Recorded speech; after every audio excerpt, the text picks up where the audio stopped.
Hello ನಮಸ್ತೆ ಎಲ್ರಿಗೂ welcome to my YouTube channel. ನಾನಿವತ್ತು ಹೇಳಕ್ಕೆ ಹೊರಟಿರೋದು ವ್ಯಾಕ್ಸಿನೇಷನ್ ಬಗ್ಗೆ ಅಂತಂದರೆ ಎಲ್ರಿಗೂ ಗೊತ್ತಿರುತ್ತೆ. ನೀವೇನು ಹೊಸದಲ್ಲಿ ಹೇಳ್ತಾ ಇದ್ದೀರಾ ಅಂತ ನೀವು ಅನ್ಕೋತಾ ಇರ್ಬೋದು. ಬಟ್ ನಾನು ಹೇಳಕ್ಕೆ ಹೊರಟಿರೋದು ವ್ಯಾಕ್ಸಿನ್ ಅಂದರೆ ಗೊತ್ತಿರುತ್ತೆ. ಎಲ್ಲರೂ ವ್ಯಾಕ್ಸಿನೇಷನ್ ಹಾಕ್ಸ್ಕೊತಾರೆ ಪ್ರೆಗ್ನೆಂಟ್ ಆದಾಗಿಂದ. ಮತ್ತು ಮಗು ಹುಟ್ಟಿ ಮಗುಗೆ 1.5 ವರ್ಷ ಆಗೋವರೆಗೂ ಹೋಗಿ ಹಾಸ್ಪಿಟ್ಲಲ್ಲೇ ಹಾಕಿಸ್ಕೊಬರ್ತೀರ. ಬಟ್ ಹಾಕಿಸ್ಕೊಬರ್ತೀರ ಯಾವ ಕಾಲಿಗೆ ಯಾವ ಇಂಜೆಕ್ಷನ್ ಹಾಕಿದ್ದಾರೆ, ಯಾವ ಕಾಲು ತುಂಬ ಪೈನ್ ಬರುತ್ತೆ, ಏನಕ್ಕೋಸ್ಕರ ಹಾಕಿದ್ದಾರೆ ಆ ಇಂಜೆಕ್ಷನ್ನ, ಎಷ್ಟು ಡೋಸೇಜ್ ಹಾಕಿರ್ತಾರೆ ಅನ್ನೋದು ಯಾರಿಗೂ ಗೊತ್ತಿರಲ್ಲ. ಸೊ ಅದನ್ನು ತಿಳಿಸ್ಕೊಡೋಕ್ಕೋಸ್ಕರ ನಾನು ಬಂದಿರೋದು. ಏನಕ್ಕೆ ವ್ಯಾಕ್ಸಿನೇಷನ್ ಹಾಕಿಸ್ಬೇಕು, ಏನಕ್ಕೆ BCG ಹಾಕ್ತಾರೆ ಅಥವಾ ಪೋಲಿಯೋ ಏನಕ್ಕೆ ಹಾಕ್ತಾರೆ, ಏನಕ್ಕೆ ಹಾಕಿಸ್ಬೇಕು, ಏನು ಕಾಯಿಲೆ ತಡೆ ಕಟ್ಟೋದಕ್ಕೋಸ್ಕರ ನಾವು ಹಾಕಿಸ್ಲಿಲ್ಲ ಅಂದರೆ ಪರವಾಗಿಲ್ವಾ? ಮತ್ತು ಬೀದಿಯಲ್ಲಿರೋ ಮಕ್ಕಳೆಲ್ಲನೂ ವ್ಯಾಕ್ಸಿನೇಷನ್ ಹಾಕ್ಸೇ ಇರ್ತಾರೆ, ಏನಿಲ್ವಲ್ಲ, ಮತ್ತು ಅವ್ರು ಚೆನ್ನಾಗಿರ್ತಾರೆ, ಮತ್ತು ನಾವು ನಮ್ಮ ಮಕ್ಳಿಗೆ ಯಾಕೆ ಹಾಕಿಸ್ಬೇಕು? ಇದನ್ನೆಲ್ಲ ಯಾವತ್ತಾದ್ರು ಥಿಂಕ್ ಮಾಡಿದ್ರೆ ಏನಕ್ಕೆ ಹಾಕಿಸ್ಬೇಕು ವ್ಯಾಕ್ಸಿನೇಷನು?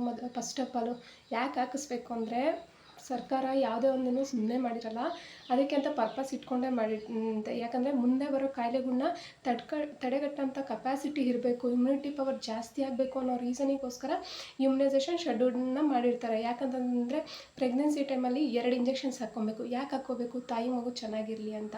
ಮತ್ತು ಪಾಪು ಹುಟ್ಟಿದ ತಕ್ಷಣವೇ ಇಂಜೆಕ್ಷನ್ಸ್ ಹಾಕ್ತಾರೆ. ಯಾಕೆ ಹಾಕಬೇಕು ಹುಟ್ಟಿದ ತಕ್ಷಣವೇ?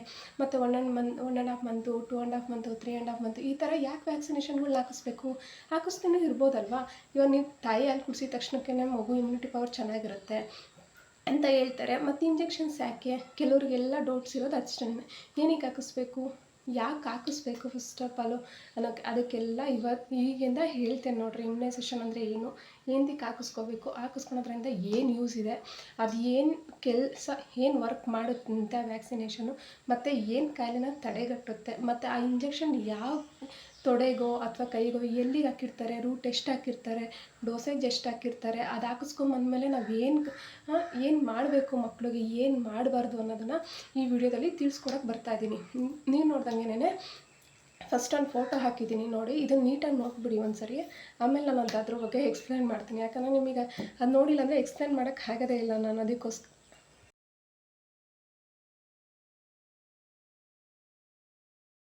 ನೋಡಿದ್ರಲ್ವ ಆ ಫೋಟೋದಲ್ಲಿ ಏನಿದೆ, ಅದು ಈ ಪ್ರೆಗ್ನೆಂಟ್ ಆದಾಗಿಂದ 10 ಇಯರ್ಸ್ವರೆಗೂ ಮಕ್ಳಿಗೆ ಯಾವ್ಯಾವ ಇಂಜೆಕ್ಷನ್ ಹಾಕ್ತಾರೆ ಅಂತ ತೋರಿಸಿದ್ನಲ್ವ, ಅದನ್ನು ಒಂದೊಂದನ್ನೇ ಎಕ್ಸ್ಪ್ಲೇನ್ ಮಾಡ್ಕೊತ ಹೋಗ್ತೀನಿ. ಯಾಕಂದರೆ ಗರ್ಭಿಣಿಯಲ್ಲಿ ಯಾವ್ಯಾವ ಇಂಜೆಕ್ಷನ್ ಹಾಕ್ತಾರೆ, ಗರ್ಭಿಣಿ ಅಂತ ನೀವು ಗೊತ್ತಾಗಿದ್ದ ತಕ್ಷಣವೇ 2 ಇಂಜೆಕ್ಷನ್ ಹಾಕಿಸ್ಕೋಬೇಕು, TT ಹಾಕಿಸ್ಕೋಬೇಕು.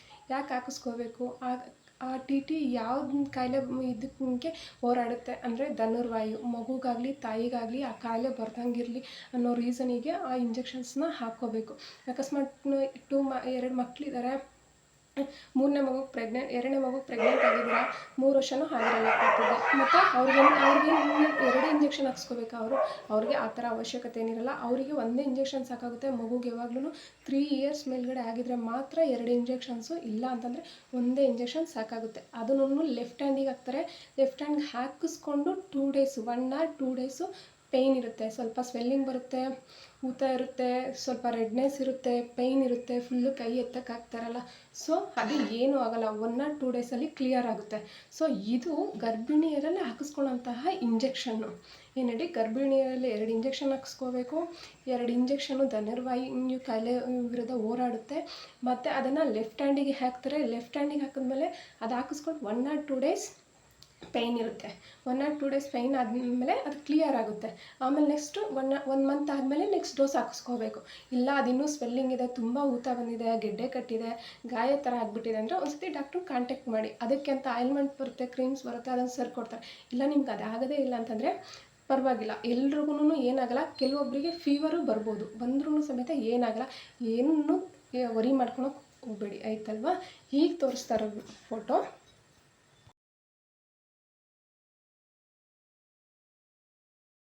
ನೋಡಿದ್ರಲ್ವಾ? ಈ ಫೋಟೋ ನೋಡಿದ್ದು ಹುಟ್ಟಿದ ತಕ್ಷಣ ಯಾವ್ಯಾವ ಇಂಜೆಕ್ಷನ್ ಹಾಕ್ತಾರೆ ಅಂದರೆ, ಹುಟ್ಟಿದ ತಕ್ಷಣ 3 ವ್ಯಾಕ್ಸಿನ್ ಹಾಕ್ತಾರೆ. ಅದರೊಳಗಡೆ OPV ಒಂದು, ಹೆಪಟೈಟಿಸ್ ಒಂದು, BCG ಒಂದು. OPV ಏನಕ್ಕೆ ಹಾಕ್ತಾರೆ ಅಂದರೆ ಪೋಲಿಯೋ ವಿರುದ್ಧ ಹೋರಾಡೋಕ್ಕೆ ಅಂತ. ಅದು ಓರಲಿ ಹಾಕ್ತಾರೆ, 2 ಡ್ರಾಪ್ಸ್ ಹಾಕ್ತಾರೆ. ಹೆಪಟೈಟಿಸ್ B ಒಂದು ಲೆಫ್ಟ್ ಲೆಗ್ಗಿಗೆ ಹಾಕ್ತಾರೆ, ಎಡ ತೊಡೆಗೆ ಹಾಕ್ತಾರೆ. ಎಡ ತೊಡೆಗೆ ಹಾಕಿರೋದು ಅದೇ ಹೆಪಟೈಟಿಸ್ B ಕಾಯಿಲೆ ಬರ್ದಂಗಿರಲಿ ಅಂತ. ಮತ್ತು BCG ಒಂದು ಬಾಲಕ್ಷಯ ಅಂದರೆ ದೊಡ್ಡೋರಿಗೆ ಕ್ಷಯ ರೋಗ ಬಂದಿದೆ ಅಂತ ಹೇಳ್ತಾರಲ್ಲ, ಅದು ಚಿಕ್ಕ ಮಕ್ಕಳಲ್ಲೇ ಬರೋ ಚಾನ್ಸಸ್ ಇರುತ್ತೆ ಅನ್ನೋ ರೀಸನಿಗೆ BCG ಹಾಕ್ತಾರೆ. BCG 1 ಇಯರ್ ಒಳಗಡೆ ಯಾವಾಗಾದರೂ ಹಾಕ್ಬೋದು. ಬಟ್ ಹೆಪಟೈಟಿಸ್ ಬಿ ಹಂಗಲ್ಲ, ಹುಟ್ಟಿ 24 hours ಒಳಗಡೆ ಹಾಕಬೇಕು. ಆಮೇಲೆ ಅದು ಹಾಕಿದ್ರೂ ವರ್ಕ್ ಆಗಲ್ಲ. ಸೊ ಅಥವಾ ಎಕ್ಸೆಸಿವ್ ಅಂತಂದ್ರೂ ಒಂದು 15 days ಒಳಗಡೆ ಹಾಕಿಸ್ಕೋಬೋದು. OPVನೂ ಅಷ್ಟೇ, ಹುಟ್ಟಿ 15 days ಒಳಗಡೆ ಹಾಕಿಸ್ಕೋಬೇಕು. ಬಟ್ ಎಲ್ಲೇ ಡೆಲಿವರೀಸ್ ಆದ್ರೂ ಇಮಿಡಿಯೇಟ್ ವ್ಯಾಕ್ಸಿನೇಷನ್ ಹಾಕ್ತಾರೆ. ಬರ್ತೀವಿ ನಾವು, ಇವೆಲ್ಲ ಏನು ಬರೀ ಆಗಲ್ಲ. ಇದರಲ್ಲಿ ಏನು ಯಾವುದೂ ತುಂಬ ಪೇಯ್ನ್ ಇರಲ್ಲ. ಮಹಾ ಅಂದರೆ ಹೆಪಟೈಟಿಸ್ ಬಿ ಒಂದಕ್ಕೇನೆ ಬೇಬಿಗೆ ಫೀವರ್ ಬರ್ಬೋದು ಅಷ್ಟೇ. BCGನೂ ಏನು ಅಷ್ಟೊಂದೆಲ್ಲನೂ ಫೀವರ್ ಬರೋ ರೇಂಜಿಗೆಲ್ಲನೂ ಪೇಯ್ನ್ ಇರಲ್ಲ. ಬಟ್ BCG ಬಂದು ಲೆಫ್ಟ್ ಹ್ಯಾಂಡಿಗೆ ಹಾಕ್ತಾರೆ, ಸ್ಕಿನ್ ಮೇಲ್ಗಡೆನೇ ಹಾಕ್ತಾರೆ. ಅದು ಸ್ವಲ್ಪ ಲೈಟಾಗಿ ಊತ ಥರ ಇರುತ್ತೆ ಸ್ಕಿನ್ ಮೇಲ್ಗಡೆ ಹಾಕಿರೋದ್ರಿಂದ. ಅದೇನಾಗಲ್ಲ. ಕೆಲವೊಬ್ಬರಿಗೆ ಅದು ಗಾಯ ಆಗಿ ಕೀವಾಗಿ ಮತ್ತು ಅದು ಲೈಫ್ ಲಾಂಗ್ ಹಂಗೆ ಉಳ್ಕೊಂಬಿಟ್ಟಿರುತ್ತೆ ಮಾರ್ಕು. ಅದನ್ನೇ ತಾಯಿ ಪಟ್ಟಿ ಅಂತ ಹೇಳ್ತಾರಲ್ವ, ಹಂಗಾಗ್ಬಿಟ್ಟು ಅದು ಲೈಫ್ ಲಾಂಗ್ ಉಳ್ಕೊಂಬಿಡುತ್ತೆ. ಅದರಿಂದ ಏನು ನಿಮಗೆ ವರಿ ಆಗೋ ಅವಶ್ಯಕತೆ ಏನಿಲ್ಲ, ಆಯಿತಾ. ಈ ಸೆಕೆಂಡ್ ಒಂದು 6 ವೀಕ್ಸಲ್ಲಿ ಹಾಕ್ಸ್ಬೇಕಾಗಿರೋದು.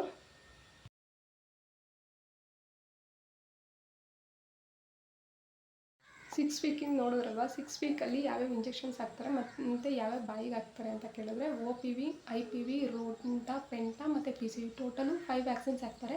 5 ವ್ಯಾಕ್ಸಿನ್ಸಲ್ಲಿ ಮೊದಲನೇದಾಗಿ OPV ಅಂದರೆ ಪೋಲಿಯೋ ತಡೆಗಟ್ಟೋದಕ್ಕೆ ಬಾಯಲ್ಲಿ ಹಾಕ್ತಾರಲ್ವ ಹುಟ್ಟಿದ ತಕ್ಷಣ, ಅದೇ ವ್ಯಾಕ್ಸಿನು ಮತ್ತು 6 ವೀಕ್ಸಲ್ಲೂ ಹಾಕ್ತಾರೆ.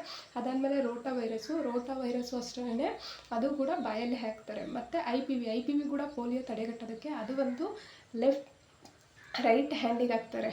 IPV ಬಂದು ರೈಟ್ ಹ್ಯಾಂಡಿಗೆ ಹಾಕ್ತಾರೆ. ಮತ್ತು ಪೆಂಟಾ ಏನಕ್ಕೆ ಹಾಕ್ತಾರೆ ಅಂತಂದರೆ, ಪೆಂಟಾ ಬಂದು ಲೆಫ್ಟ್ ಲೆಗ್ಗಿಗೆ ಹಾಕ್ತಾರೆ. ಅದು ಬಂದು ನಾಯಿ ಕೆಮ್ಮು, ಗಂಟ್ಲು ಮಾರಿ ಇಂಥವನ್ನೆಲ್ಲ ಧನುವಾಯು ಇವನ್ನೆಲ್ಲನೂ ತಡೆಗಟ್ಟೋಕ್ಕೆ. ಅಂದರೆ ಕೆಲವೊಬ್ಬರಿಗೆ ಚಿಕ್ಕ ಪಾಪು ಇದ್ದಾಗಲೇ ಕೆಮ್ಮು ತಡ್ಕೊಳಕ್ಕಾಗ್ತಿಲ್ಲ. ಚಿಕ್ಕಗೆ ಕೆಮ್ಮು, ನಾಯಿ ಹೇಳ್ತಾರಲ್ವ, ಏನಿದು ನಾಯಿ ಥರ ಕೆಮ್ತಿದೆಯಾ ಅಂತ, ಆ ಥರ ಒಂಥರ ಕೆಮ್ಮಕ್ಕೆ ಆಗಲ್ಲ, ಆ ರೇಂಜಿಗೆ ಕೆಮ್ಮು ಬರ್ತಿರೋದು. ಅದನ್ನು ತಡೆಗಟ್ಟೋಕ್ಕೆ ಅಂತಲೇ ಪೆಂಟಾನ ಹಾಕ್ಕೊಡ್ತಾರೆ. ಅದಾದಮೇಲೆ PCV ಬಂದು ರೈಟ್ ಲೆಗ್ಗಿಗೆ ಹಾಕ್ಕೊಡ್ತಾರೆ.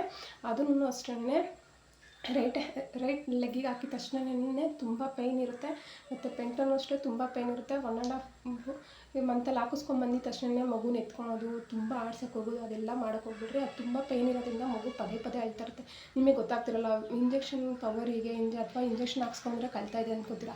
ಬಟ್ ನೀವು ಪದೇ ಕೈ ಕಾಲೆಲ್ಲ ಮುಟ್ಟೋದು, ಕೈಯೆಲ್ಲ ಮುಟ್ಟೋದು ಮಾಡ್ತಾ ಇರ್ತೀರಲ್ವ, ಆ ಇಂಜೆಕ್ಷನ್ ಹಾಕಿರೋ ಜಾಗದಲ್ಲಿ ಮುಟ್ಟಿದಷ್ಟು ಪೇಯ್ನ್ ಜಾಸ್ತಿ ಆಗುತ್ತೆ. ಹಂಗಾಗ್ಬಿಟ್ಟು ಮಗುನ ಇಂಜೆಕ್ಷನ್ ಹಾಕಿದ ತಕ್ಷಣ ಕರ್ಕೊಂಡೋಗ್ಬಿಟ್ಟು ಶಿರಪ್ಸ್ ಹಾಕ್ಬಿಟ್ಟು ಮಲಗಿಸಿ, ಒಂದು ಸ್ವಲ್ಪ ಹೊತ್ತು ರಿಲ್ಯಾಕ್ಸ್ ಆಗಲಿ, ಸ್ವಲ್ಪ ಎಲ್ಲ ಪೇಯ್ನ್ ಕಮ್ಮಿ ಆದಮೇಲೆ ಬೇಕಾದ್ರೆ ಎತ್ಕೊಂಡಂತೆ ಅವ್ರ ಹತ್ರ ಸಮೇತ ಕೆಳಗಡೆನೇ ಹಾಕ್ಕೊಂಡು ಸ್ವಲ್ಪ ಸುಧಾರಿಸ್ಬೇಕು. ಇಲ್ಲ ತೊಡೆ ಮೇಲೋ ಏನಾದರೂ ಹಾಕ್ಕೊಂಡು ನೀವು ಪದೇ ಕೈಯಲ್ಲಿ ಇಟ್ಕೊಂಡು ಹಿಸುತ್ತಾ ಎಲ್ಲ ಮಾಡ್ತಿದ್ರೆ ಅದು ತುಂಬ ಪೇಯ್ನ್ ಆಗಿ ಬರೋದೆ. ಸೊ ಪದೇ ತುಂಬ ಅಳ್ತಾ ಇರುತ್ತೆ. ಹಂಗಾಗ್ಬಿಟ್ಟು ಸ್ವಲ್ಪ ಅದನ್ನು ಕಂಟ್ರೋಲ್ ಮಾಡಿರಿ, ಆಯ್ತಲ್ವಾ.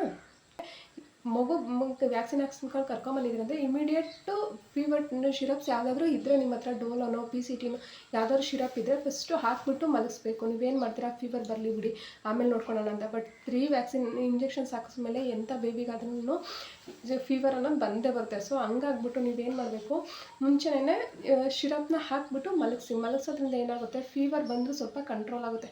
ತುಂಬ ಫೀವರ್ ಬಂದಮೇಲೆ ಹಾಕೋಕ್ಕೆ ಹೋಗ್ತೀರಾ, ಫುಲ್ಲು ಬೇಬಿ ತಡ್ಕೊಳಕ್ಕೆ ಆಗ್ತಾರಲ್ಲ, ಅಷ್ಟು ರೇಂಜಿಗೆ ಫೀವರ್ ಬಂದುಬಿಟ್ಟಿರುತ್ತೆ. ಅದರಲ್ಲೂ ಕಾಲು ತುಂಬ ಪೇಯ್ನ್ ಇರುತ್ತೆ. ಪೆಂಟಾ ಮತ್ತು PCV ಎರಡೂ ತುಂಬಾ ನೀವು ಪ್ರೆಗ್ನೆಂಟ್ ಟೈಮಲ್ಲಿ ಹಾಕಿಸ್ಕೊಂಡಿರ್ತಾರಲ್ಲ TT, ಅದು ಎಷ್ಟು ಪೇಯ್ನ್ ಇರುತ್ತೋ ಪೆಂಟಾನು PCV ಕೂಡ ಅಷ್ಟೇ ಪೇಯ್ನ್ ಇರುತ್ತೆ. ಸೊ ಹಂಗಾಗ್ಬಿಟ್ಟು ವ್ಯಾಕ್ಸಿನೇಷನ್ ಹಾಕಿಸ್ಕೊಂಬಂದಿದ ತಕ್ಷಣವೇ ಮಕ್ಕಳನ್ನ ಎತ್ಕೊಳ್ಳೋದು, ಪದೇ ಕಾಲೆಲ್ಲ ನೋವು ಮಾಡೋದು, ಆ ಥರ ಎಲ್ಲ ಮಾಡೋಕ್ಕೆ ಹೋಗ್ಬಿಡಿ. ಮತ್ತು ಒಂದು 2 ಡೇಸ್ವರೆಗೂ ಸ್ನಾನ ಎಲ್ಲ ಮಾಡ್ಸೋಕೆ ಹೋಗ್ಬಿಡಿ. ಯಾಕಂದರೆ ಫೀವರ್ ಇರುತ್ತೆ. ಮತ್ತು ನೀವು ಕಾಲೆಲ್ಲ ಸ್ನಾನ ಮಾಡ್ಸೋಕೆ ಹೋದಾಗ ಕಾಲೆಲ್ಲ ಉಜ್ಜೋದು, ಕೈಯೆಲ್ಲ ಮಾಡೋಕ್ಕೆ ಹೋದರೆ ತುಂಬ ಪೇಯ್ನ್ ಆಗುತ್ತೆ, ಇನ್ನೂ ಫೀವರ್ ಹೆವಿ ಆಗುತ್ತೆ. ಸೊ ಹಂಗಾಗ್ಬಿಟ್ಟು ನೀವು ಆದಷ್ಟು 2-3 ದಿನ ಫೀವರ್ ಕಮ್ಮಿ ಆಗೋವರೆಗೂ ಸ್ನಾನ ಆಗಲಿ ಏನೇ ಆಗಲಿ ಮಾಡ್ಸೋಕ್ಕೋಗಲಿ. ಫೀವರ್ ಇರಲಿ ಬಿಡಲಿ 2 ಡೇಸ್ ಶಿರಪ್ನ ಕಂಟಿನ್ಯೂ ಮಾಡಿ. ಇದಾದಮೇಲೆ 2.5 ಮಂತ್ ಅಂದರೆ 14 ವೀಕ್ಸಲ್ಲಿ ಹೇಳ್ಬೇಕಂತಂದರೆ 14 ವೀಕ್ಸ್ ಅಂತ ಹೇಳ್ತಾರೆ. ವೀಕ್ಸ್ ಅಂತ 4 ವೀಕ್ಸಾಗಿ ಲೆಕ್ಕ ಹಾಕ್ಕೊಳ್ರಿ. ಹಂಗಾಗ್ಬಿಟ್ಟು ಕೆಲವ್ರಿಗೆ ಗೊತ್ತೇ ಆಗಲ್ಲ 6 ವೀಕ್ಸ್ ಅಂದರೆ ಎಷ್ಟು ಅಂತ ಕೇಳ್ತಿರ್ತಾರೆ. ಹಂಗಾಗ್ಬಿಟ್ಟು 1.5 ಮಂತು, 2.5 ಮಂತು ಮತ್ತು 3.5 ಮಂತ್, 1.5 ತಿಂಗಳು, 2.5 ತಿಂಗಳು, 3 ತಿಂಗಳು, ಈ ಗ್ಯಾಪಲ್ಲೇ 3 ವ್ಯಾಕ್ಸಿನ್ ಹಾಕ್ಸಿದ್ಮೇಲೆ ಅಲ್ಲಿಂದ ಮತ್ತೆ 9 ತಿಂಗಳಿಗೂ ನಿಮಗೆ ಡಿಸ್ಟೆನ್ಸ್ ಸಿಗುತ್ತೆ ಒಂದು ಇಂಜೆಕ್ಷನಿಂದ ಇನ್ನೊಂದು ಇಂಜೆಕ್ಷನ್. ಬಟ್ ಇವಂಗಲ್ಲ, ಒಂದೊಂದು ತಿಂಗಳಿಗೇನೆ 3 ಡೋಸನ್ನು ಕಂಪ್ಲೀಟ್ ಆಗಿಬಿಟ್ಟಿರ್ತೈತೆ. ಈಗ ತೋರಿಸೋ ಫೋಟೋ ಒಳಗಡೆ ನೋಡಿ 2.5 ತಿಂಗಳಿರುತ್ತೆ. ಆ 2.5 ತಿಂಗಳಲ್ಲಿ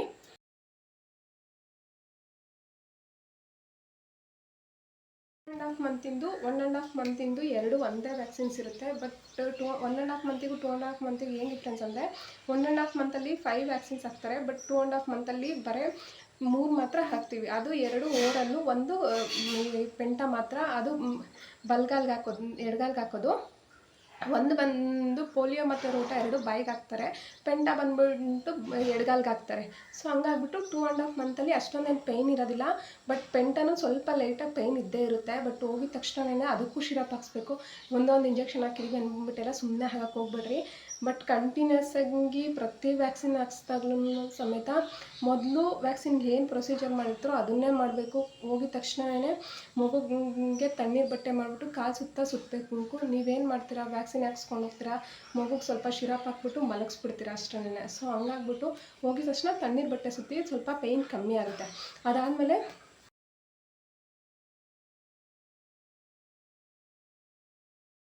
ಈಗ ನೋಡಿದ್ರಲ್ವಾ 2.5 ಮಂತಲ್ಲಿ ಯಾವ್ದು ಹಾಕ್ತಾರೆ ಅಂತ. 2.5 ಮಂತಲ್ಲಿ ಹಾಕಿರೋದನ್ನು 3.5 ಮಂತಲ್ಲೇ ಹಾಕ್ತಾರೆ. ಟೋಟಲ್ಲು 1.5 ಮಂತಲ್ಲಿ ಏನು ಹಾಕಿರ್ತಾರೋ ಅದೇ ವ್ಯಾಕ್ಸಿನ್ಸ್ನೇ 3.5 ಮಂತಲ್ಲೂ ಕಂಟಿನ್ಯೂ ಆಗುತ್ತೆ. ಟೋಟಲ್ 5 ವ್ಯಾಕ್ಸಿನ್ಸ್ ಹಾಕ್ತಾರೆ. ಅದರಲ್ಲೂ ಸಮೇತ 1.5 ಇಯರಲ್ಲಿ 1.5 ಮಂತಲ್ಲಿ ಏನು ವ್ಯಾಕ್ಸಿನ್ ಹಾಕಿದ್ರೋ ಅದೇ ಮತ್ತೆ 3.5 ಮಂತಲ್ಲೂ ಕಂಟಿನ್ಯೂ ಆಗುತ್ತೆ. ಅದರಲ್ಲಿ ಏನಿಲ್ಲ, OPV, ಪೆಂಟ, ರೋಟ, IPV ಮತ್ತು PCV ಈ 5 ವ್ಯಾಕ್ಸಿನ್ ಹಾಕ್ತಾರೆ.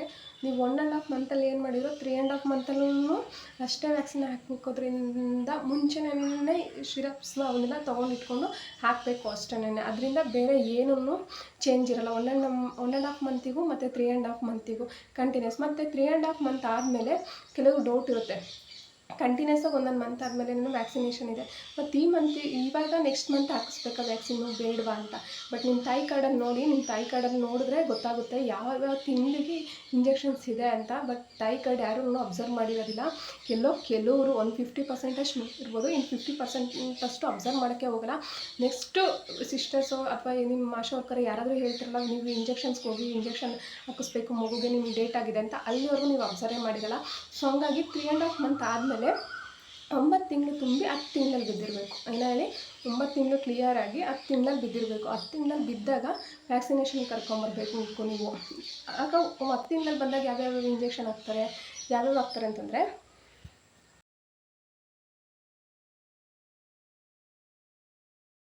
ನೋಡೋರಲ್ವಾ 10 ತಿಂಗಳಲ್ಲಿ ಯಾವ್ಯಾವ ವ್ಯಾಕ್ಸಿನೇಷನ್ ಹಾಕ್ತಾರೆ ಅಂತ. ಟೋಟಲ್ಲು 4 ವ್ಯಾಕ್ಸಿನ್ ಇಂಜೆಕ್ಷನ್ಸ್ ಹಾಕ್ತಾರೆ. ಒಂದು ಬಾಯಲ್ಲಿ ಹಾಕ್ತಾರೆ ವಿಟಮಿನ್ A ಅಂತ. ಅದು ರಾತ್ರಿ ಕುರುಡುತನ ಬರದೇ ಇರಲಿ ಅನ್ನೋದಕ್ಕೆ ವಿಟಮಿನ್ A ಶಿರಪ್ನ ಹಾಕ್ತಾರೆ. ಇನ್ನು ಬಂದು ದಡಾರ ಅಂದರೆ MR ಬಲಗೈಗೆ ಹಾಕ್ತಾರೆ. IPV ಬಂದುಬಿಟ್ಟು ಎಡಗೈಗೆ ಹಾಕ್ತಾರೆ.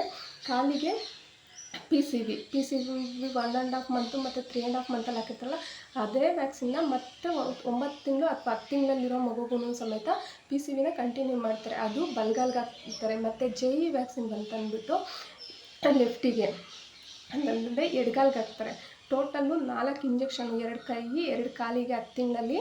ಟೋಟಲಾಗಿ ಫುಲ್ಲು ಫೀವರ್ ಬರುತ್ತೆ ಮಕ್ಕಳಿಗೆ, ನೋಡ್ಕೊಳ್ರಿ. ಮತ್ತು ಇನ್ನೊಂದು, ಮಕ್ಳಿಗೆ ಏನಾದರೂ ಜ್ವರ, ಕೆಮ್ಮು, ನೆಗಡಿ, ಬೇರೆ ಏನಾದರೂ ಪ್ರಾಬ್ಲಮ್ ಇತ್ತು ಅಂದರೆ ದಯವಿಟ್ಟು ಮಕ್ಳಿಗೆ ವ್ಯಾಕ್ಸಿನೇಷನ್ ಹಾಕ್ಸ್ಕೊಳ್ಳೋಕೆ ಹೋಗಬೇಡ್ರಿ. ಯಾಕಂತಂದರೆ 1 ತಿಂಗಳಲ್ಲ 2 ತಿಂಗಳು ಲೇಟ್ ಆಗಲಿ ಏನೂ ಆಗೋಲ್ಲ. ಬಟ್ ನೀವೇನು ಮಾಡ್ತೀರಾ, 1 ವೀಕ್ ಆಗಿದೆ, ಕೆಮ್ಮು ನೆಗಡಿ ಎಲ್ಲ ಬಂದು ಕಮ್ಮಿ ಆಗಿದೆ, ಅಥವಾ ಫೀವರ್ ಇತ್ತು ಕಮ್ಮಿ ಆಗಿದೆ ಅಂತ ಅಂದ್ಬಿಟ್ಟು ವ್ಯಾಕ್ಸಿನ್ಗೆ ಲೇಟ್ ಆಗುತ್ತೆ ಅಂತ ಬಂದು ಹಾಕಿಸ್ಕೊತೀರಾ. ಬಟ್ ಒಳಗಡೆ ಸ್ವಲ್ಪ ಏನಾದರೂ ಇನ್ಫೆಕ್ಷನ್ ಇದ್ದರೆ ಅಥವಾ ಏನಾದರೂ ಬೇಬಿಗೆ ಇಮ್ಯುನಿಟಿ ಪವರ್ ಕಮ್ಮಿ ಆಗಿದ್ದರೆ, ಫೀವರು ಅದೆಲ್ಲ ಬಂದು ಮತ್ತು ಇಷ್ಟೊಂದು ವ್ಯಾಕ್ಸಿನ್ ಹಾಕ್ಸ್ತಿದ್ದಂಗೆ ಇನ್ನೂ ಇದಕ್ಕೂ ಜ್ವರ ಬಂದರೆ ತುಂಬ ಸಿವಿಯರಾಗಿ ಹೋಗ್ತಾರೆ ಮಕ್ಕಳು.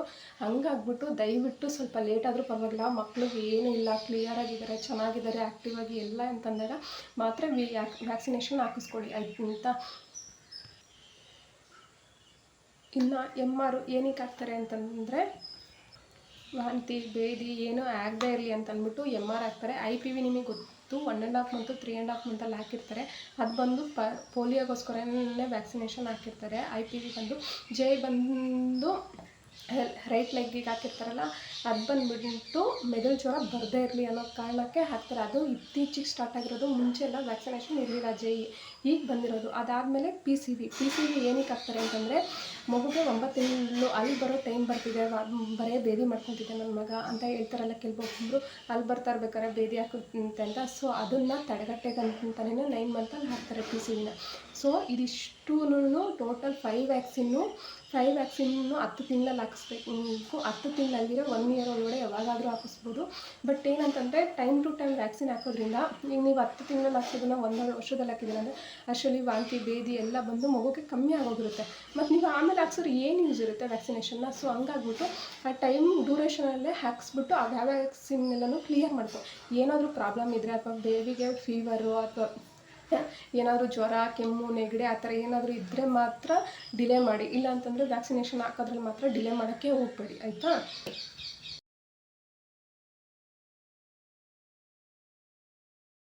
ನೆಕ್ಸ್ಟು ಈಗ ನೋಡಿದ್ರಲ್ವಾ 1.5 ಇಯರಲ್ಲಿ ಯಾವ್ಯಾವ ವ್ಯಾಕ್ಸಿನ್ ಹಾಕ್ತಾರೆ ಅಂತ ಅಂದ್ಬಿಟ್ಟು. ಇದೇ ಲಾಸ್ಟ್ ವ್ಯಾಕ್ಸಿನ್ನು ಇರೋದೆಲ್ಲ ಸ್ಕೂಲಲ್ಲಿ ಹಾಕ್ತಾರೆ. ಲಾಸ್ಟ್ ವ್ಯಾಕ್ಸಿನೇಷನ್ ಆಗ್ತಿದ್ದಂಗೆ ಸ್ಕೂಲಲ್ಲಿ 5 ಇಯರ್ಸು ಅಥವಾ 6 ಇಯರ್ ಓಲ್ಡ್ಸ್ ಕಡೆ DPT ಅನ್ನೋ ವ್ಯಾಕ್ಸಿನ್ ಹಾಕ್ಕೊತಾರೆ. ಇದನ್ನು ಫಸ್ಟು ನೀವು ನೋಡ್ಕೊಂಡು ಹಾಕ್ಕೋಬೇಕು. ಯಾಕಂತಂದರೆ ಇದರಿಂದ ಕೆಲವ್ರು ಗೊತ್ತೇ ಇರಲ್ಲ, ಲಾಸ್ಟ್ ವ್ಯಾಕ್ಸಿನ್ನು ಹಾಕಿಸ್ಲೇಬೇಕು. ಯಾಕಂದರೆ ತುಂಬ ಗ್ಯಾಪ್ ಆಗೋಗಿರುತ್ತಲ್ಲ, ಬಿಟ್ಬಿಟ್ಟಿರ್ತಾರೆ, ಮರ್ತೋಗ್ಬಿಟ್ಟಿರ್ತಾರೆ ಕೆಲವರು, ಆಯಿತಾ. ಎಲ್ಲೋ ತಾಯಿ ಕಾರ್ಡ್ ಇಟ್ಟಿರ್ತಾರೆ, ಸುಮ್ಮನೆ ಆಗಿಬಿಡ್ತಾರೆ. ಆವಾಗ 1.5 ಮಂತ್ 2.5 ಮಂತ್ 3.5 ಮಂತಲ್ಲೇ ಒಂದೊಂದು ತಿಂಗಳು ಡ್ಯೂರೇಷನ್ ಇರುತ್ತೆ. ಸೊ ಹಂಗಾಗ್ಬಿಟ್ಟು ಎಲ್ಲಾದರೂ ಕರೆಕ್ಟಾಗಿ ಎತ್ತಿಟ್ಟಿರೋ ಜಾಗ ನೆನಪಲ್ಲಿರುತ್ತೆ. ಬಟ್ ಇವಾಗ ಹಂಗಲ್ಲ, ಗ್ಯಾಪ್ ಜಾಸ್ತಿ ಆಗಿರೋದ್ರಿಂದ ಮರ್ತೋಗ್ಬಿಟ್ಟಿರ್ತಾರೆ ವ್ಯಾಕ್ಸಿನೇಷನ್ ಹಾಕಬೇಕು ಅಂತಾರೆ. ಆಶಾ ವರ್ಕರ್ ಹೋಗ್ಬಿಟ್ಟು ಮನೆ ಹತ್ರ ಹೋಗಿ ಹುಡ್ಕೊಂಡು ಹೇಳ್ಬೇಕು ಅವರಿಗೆ ವ್ಯಾಕ್ಸಿನೇಷನ್ ಇದೆ ಹೋಗಿ ಹಾಕಿಸ್ಕೊಳ್ಳಿ ಅಂತ. 1.5 ಇಯರಲ್ಲಿ ಯಾವ ವ್ಯಾಕ್ಸಿನ್ ಹಾಕ್ತಾರೆ ಅಂತ ಅಂದ್ಬಿಟ್ಟು ಈಗ ನೋಡಿದ್ರಲ್ಲ, ಟೋಟಲಾಗಿ 3 ಇಂಜೆಕ್ಷನ್ಸ್ ಹಾಕ್ತಾರೆ. ಯಾವ್ಯಾವ ಹಾಕ್ತಾರೆ? ಒಂದು ಬಾಯಿಗೆ ಹಾಕ್ತಾರೆ, 2 ಬಾಯಿಗೆ ಮತ್ತು 3 ಇಂಜೆಕ್ಷನ್ಸ್ ಹಾಕ್ತಾರೆ. ಬಾಯಿಗೆ ಯಾವ್ಯಾವ ಹಾಕ್ತಾರೆ? ವಿಟಮಿನ್ ಎ ಮತ್ತು ಪೋಲಿಯೋ ವ್ಯಾಕ್ಸಿನ್ ಹಾಕ್ತಾರೆ. ಮತ್ತು ಕಾಲಿಗೆ ಬಂದು MR, ಫಸ್ಟ್ 9 ಮಂತಲ್ಲಿ ಹಾಕ್ಸಿದ್ರಲ್ಲ MR1 ಮತ್ತು ಇದು MR2 ಅಂತ ಕರೀತಾರೆ. ಇದು ಮತ್ತು ಬಲಗೈಗೆ ಹಾಕ್ತಾರೆ. ಅವಾಗಲೂ ಬಲಗೈ ಹಾಕೋದ್ರಿಂದ ಅಷ್ಟೊಂದೇನು ಪೇಯ್ನ್ ಇರೋಲ್ಲ, ಬಟ್ ಲೈಟಾಗಿ ಪೇಯ್ನ್ ಇರುತ್ತೆ MR1. ಬಟ್ ಅದಾದಮೇಲೆ JE ವ್ಯಾಕ್ಸಿನ್ನು ಬಲ್ಗಾಲ್ಗೆ 10 ಮಂತಲ್ಲಿ ಹಾಕಿದ್ರಲ್ಲ ಅದೇ ವ್ಯಾಕ್ಸಿನನ್ನೇ ಮತ್ತೆ JE2 ಅಂತ ಹಾಕ್ತಾರೆ, ಆಯಿತಾ. ಇದು ಬಂದು ಬಲ್ಗಾಲ್ಗೆ ಹಾಕಿರ್ತಾರೆ, ಮೆಲ್ಲು ಜ್ವರ ಬರ್ದಂಗಿರಲಿ ಅಂತ ಅಂದ್ಬಿಟ್ಟು. ಅದಾದಮೇಲೆ DPT ವ್ಯಾಕ್ಸಿನ್ನು ಅಷ್ಟೇ, ಧನುರ್ವಾಯು ಕಾಯಿಲೆಗಳು ಬರ್ದಂಗಿರಲಿ ಅನ್ನೋ ರೀಸನಿಗೆ ಅದು ಬಲ್ಗಾಲ್ ತೊಡೆಗೆ ಹಾಕಿರ್ತಾರೆ. ಬಲ್ಗಾಲ್ ತೊಡೆಗೆ ಹಾಕೋದ್ರಿಂದ ಇವೆರಡು ವ್ಯಾಕ್ಸಿನ್ನು ತುಂಬ ಪೇಯ್ನ್ ಇರುತ್ತೆ. ಸೊ ಹಂಗಾಗ್ಬಿಟ್ಟು ಈ ವ್ಯಾಕ್ಸಿನೇಷನ್ 1.5 ಮಂತಲ್ಲಿ ಮುಗೀತು ಅಂದರೆ ಇನ್ನು ನೀವು ಹಾಸ್ಪಿಟ್ಲಲ್ಲಿ ವ್ಯಾಕ್ಸಿನ್ಗಳು ಮುಗೀತು ಅಂತ ಅರ್ಥ. ಯಾಕಂತಂದರೆ ನೀವು ಹಾಸ್ಪಿಟ್ಲಲ್ಲಿ ವ್ಯಾಕ್ಸಿನೇಷನ್ ಹಾಕ್ಸಿಲ್ಲ ಅಂತಂದ್ರೂ ಸಮೇತ ಅಟ್ಲೀಸ್ಟ್ ನೀವು ಬರೋಕ್ಕೆ ಫೆಸಿಲಿಟೀಸ್ ಇಲ್ಲ, ವೆಹಿಕಲ್ಸ್ ಸಿಗೋಲ್ಲ ಅಂತಂದ್ರೂ ನಿಮ್ಮ ಆಶಾ ವರ್ಕರ್ಸ್ ಇರ್ತಾರೆ ಅಥವಾ ನಿಮ್ಮ ANMs ಇರ್ತಾರೆ. ಅವ್ರಿಗೆ ಹೇಳಬೇಕು ನನ್ನ ಮಗುಗೆ ವ್ಯಾಕ್ಸಿನೇಷನ್ ಹಾಕ್ಸ್ಬೇಕು, ಯಾವ ಡೇಟಲ್ಲಿ ಬರ್ತೀರಾ, ಯಾವ ವಾರ ಬರ್ತೀರಾ, ನಾವು ವೆಯ್ಟ್ ಮಾಡೋದಕ್ಕೆ ನಿಮಗೆ, ನೀವು ಬರ್ತೀರಾ ಇಲ್ಲ ನಾವೇ ಹೋಗಿ ಹಾಕಿಸ್ಕೋಬೇಕಾ ಅಂತ. ಯಾಕಂತಂದರೆ ಆಶಾ ವರ್ಕರ್ಸು ಮತ್ತು ANMs ನಿಮಗೋಸ್ಕರನೇ ಹಳ್ಳಿಗೆ ಬಂದು ವ್ಯಾಕ್ಸಿನೇಷನ್ ಮಾಡ್ಕೊತಾರೆ. ನೀವೇನು ಮಾಡ್ತೀರಾ? ಅವ್ರು ಬಂದಾಗ ನೀವು ಇರಲ್ಲ, ಅವ್ರು ಬಂದಾಗ ನೀವು ಇರಲ್ಲ ಅಂತಂದರೆ ನೋಡ್ಕೋಬೇಕು ಯಾವ ಡೇಟಲ್ಲಿ ಬರ್ತಾರೆ, ಯಾವ ದಿನ ಬರ್ತಾರೆ ಅಂತ. ಅಥವಾ ಒನ್ ಡೇ ಮಿಸ್ ಆದ್ರೂ ನೆಕ್ಸ್ಟ್ ಮಂತಲ್ಲಾದರೂ ಬಂದೇ ಬರ್ತಾರೆ. ಆ ಮಂತಲ್ಲಾದ್ರೂ ನೀವು ಹಾಕಿಸ್ಲೇಬೇಕು. ನೀವೇನು ಮಾಡ್ತೀರಾ? ಕೇಳೋಕ್ಕೆ ಹೋಗಲ್ಲ, ಸುಮ್ಮನೆ ಇರ್ತೀರ. ಅವರಾದವ್ರು ನಿಮಗೆ ಬಂದು ಕೇಳೋವರೆಗೂ ನಿಮ್ಮ ಜವಾಬ್ದಾರಿ ಇರಬೇಕು. ಏನಾದರೂ ಹೆಚ್ಚು ಕಮ್ಮಿ ಆದರೆ ಸಫರ್ ಆಗೋದು ನೀವು. ಸೊ ಹಂಗಾಗ್ಬಿಟ್ಟು ನೋಡ್ಕೊಳ್ಳಿ. ಸ್ಕೂಲಲ್ಲಿ 5 ವರ್ಷದಿಂದ 6 ವರ್ಷದೊಳಗಡೆ DPT ಅಂತ ಹಾಕ್ತಾರೆ. ಈಗ ಏನನ್ನಲ್ಲ DPT ಇದು 5 ವರ್ಷದಿಂದ 6 ವರ್ಷದೊಳಗಡೆ ಹಾಕ್ತಾರೆ. ಇದೇನಕ್ಕೆ ಹಾಕ್ತಾರೆ ಅಂದರೆ ನಾಯಿ ಕೆಮ್ಮು, ಗಂಟ್ಲು ಮಾರಿ ಕಾಯಿಲೆಗಳು ಬರ್ದಂಗಿರಲಿ ಮಕ್ಕಳಿಗೆ ಅನ್ನೋದನ್ನು ಅದನ್ನು ತಡೆಗಟ್ಟೋದಕ್ಕೋಸ್ಕರ ಸ್ಕೂಲಲ್ಲೇ ಹಾಕ್ತಾರೆ. ಮಕ್ಕಳಿಗೆ ಸ್ಕೂಲಲ್ಲಿ ವ್ಯಾಕ್ಸಿನೇಷನ್ ಇದು ಮಾಡಿಬಿಟ್ಟು ಅಲ್ಲೇ ಹಾಕ್ತಾರೆ. ಬೇಕಾದ್ರೆ ನಾನು ಇವಾಗ ಒಂದು ಫೋಟೋ ಅಪ್ಲೋಡ್ ಮಾಡಿರ್ತೀನಿ ನೋಡಿರಿ. ಸ್ಕೂಲಲ್ಲೇ ಬಂದು ವ್ಯಾಕ್ಸಿನ್ ತೊಗೊಂಬಂದು ಅಲ್ಲೇ ವ್ಯಾಕ್ಸಿನೇಷನ್ ಎಲ್ಲನೂ ANMs ಎಲ್ಲನೂ ಬಂದು ಲಿಸ್ಟ್ ತೊಗೊಂಡು 1 ತಿಂಗಳು ಮುಂಚೆನೇ ಇಷ್ಟು ಮಕ್ಕಳಿದ್ದಾರೆ ಸ್ಕೂಲಲ್ಲಿ, ನಮ್ಮ ಏರಿಯಾಗೆ ಇಷ್ಟು ಬೇಕು ಅಂತ ತೊಗೊಂಬಿಟ್ಟು ಅವರೇ ಬಂದು ಸ್ಕೂಲಲ್ಲಿ ವ್ಯಾಕ್ಸಿನೇಷನ್ ಮಾಡ್ಕೊತಾರೆ.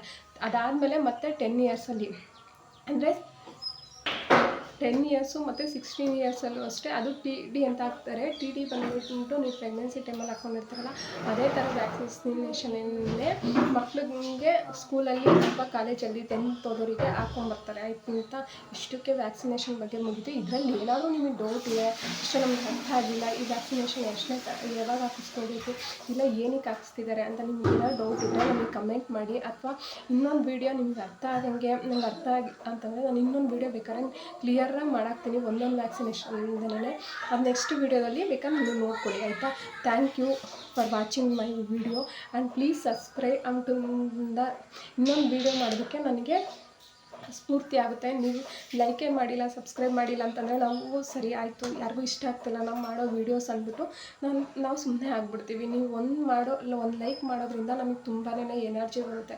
ಇನ್ನೂ ನೆಕ್ಸ್ಟ್ ವೀಡಿಯೋ ಮಾಡಾಕಬೇಕು, ವೀಡಿಯೋ ಯಾರೋ ನೋಡ್ತಾ ಇದ್ದಾರೆ, ನಮ್ಮನ್ನು ಒಬ್ಬರು ಅಬ್ಸರ್ವ್ ಮಾಡ್ತಿದ್ದಾರೆ. ಸೊ ಇನ್ನೊಂದು ವೀಡಿಯೋ ಮಾಡೋಕ್ಕೆ ನಮಗೂ ಪ್ರೋತ್ಸಾಹ ಇರುತ್ತೆ. ನೀವು ಯಾವಾಗ ಸುಮ್ಮನೆ ವೀಡಿಯೋಸ್ ನೋಡ್ತಾ ಇರ್ತೀರಾ, ಏನೂ ಲೈಕ್ಸ್ ಕೊಡೋಲ್ಲ, ಸಬ್ಸ್ಕ್ರೈಬ್ ಕೊಡೋಲ್ಲ ಅಂತಂದಾಗ ಅಯ್ಯೋ ನಾನು ಮಾಡ್ತಾರೋ ವೀಡಿಯೋ ಏನು ಇಷ್ಟ ಆಗ್ತಾ ಇಲ್ವೇನೋ, ಅದಕ್ಕೆ ಅವ್ರು ಯಾರೂ ಲೈಕ್ ಮಾಡ್ತಾಯಿಲ್ಲ, ಸಬ್ಸ್ಕ್ರೈಬ್ ಮಾಡ್ತಾಯಿಲ್ಲ ಅಂತ ಅಂದ್ಬಿಟ್ಟು ನಮಗೂ ಮಾಡೋ ಅಷ್ಟು ಇಂಟ್ರೆಸ್ಟ್ ಇರಲ್ಲ. So please subscribe to my channel. ನೀವು ಕೊಡ್ತಾರೋ ಇದರಿಂದ ಒಳಗಡೆ ನನಗೆ ತುಂಬಾ ಎನರ್ಜಿ ಸಿಗುತ್ತೆ. ಪ್ಲೀಸ್ ಸಬ್ಸ್ಕ್ರೈಬ್ ಮಾಡ್ಕೊಳ್ಳಿ ನನ್ನ ಚಾನಲ್ನ. Thank you for watching my video.